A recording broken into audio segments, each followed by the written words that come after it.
মা নেই এখানে, এই ফাঁকে আমি টুক করে ঘরে ঢুকে যাই। রেজাল্ট দেখলে তো মা আমাকে মেরেই ফেলবে। এই টিঙ্কু, মা কখন এলো?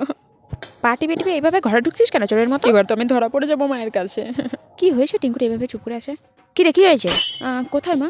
কোথায় পা টিপে পেয়ে যাচ্ছিলাম? এমনি ওই আমার পায়ে না একটু রক্লাম ধরেছে, হাঁটতে পারছিলাম না, সেই জন্য আস্তে আস্তে যাচ্ছে। নকশা। এই টিঙ্কু, হ্যাঁ মা, বলছি তোর আজকে রেজাল্ট দিল না? কি হলোটা কি?